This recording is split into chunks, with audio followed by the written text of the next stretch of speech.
এই মিশনটা আপনার মিশন আপনাকেই কমপ্লিট করতে হবে। Best of luck.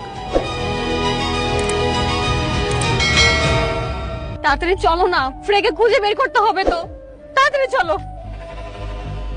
আসসালামু আলাইকুম বন্ধুরা, দুনিয়া টাকার গোলাম নাটকের 10 নম্বর পর্বের শেষ দৃশ্যটি যারা দেখেছেন তাদের সবারই কিন্তু গায়ের লোম খাড়া হয়ে গেছে। জিসাব যখন ভাবছে গোলামকে টর্চার করে আর ফাতেমার পথের কাঁটা বানিয়ে দুনিয়া থেকে সরিয়ে দেবে, ঠিক তখনই দাউদ খানের এন্ট্রি পুরো হিসাব নিকাশ বদলে দিল। কিন্তু আসল টুইস্ট তো তখনই ঘটল যখন পুলিশ খোদ গোলামের হাতে পিস্তল তুলে দিয়ে বলল, এই মিশন আপনাকেই কমপ্লিট করতে হবে।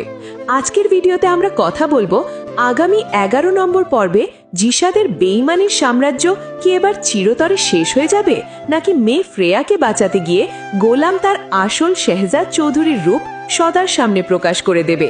তাই একটুও সময় নষ্ট না করে ভিডিওটি শেষ পর্যন্ত দেখতে থাকুন। বন্ধুরা, গত পর্বে আমরা দেখেছি ফাতেমা গোলামকে হাসপাতালে নিয়ে তার ব্রেন চেক আপ করায় এবং ডাক্তার স্পষ্ট জানিয়ে দেয় যে গোলামই আসলে স্মৃতি হারিয়ে ফেলা শেহজাদ। এই সত্য জানার পর জিসাদ আর তার মা গোলামের ওপর সকাল বিকাল নির্মম অত্যাচার শুরু করে যাতে সে কোনোদিন স্মৃতি ফিরে না পায়।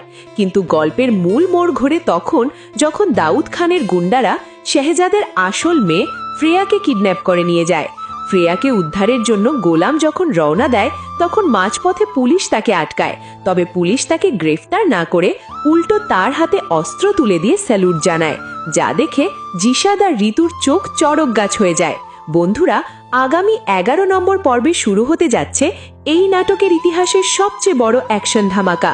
পুলিশ যেভাবে গোলামকে রেডি করে দাউদ খানের আস্তানায় পাঠিয়েছে, সেখান থেকে এটা নিশ্চিত যে গোলাম এবার একা হাতে দাউদ খানের পুরো গ্যাংকে গুড়িয়ে দেবে।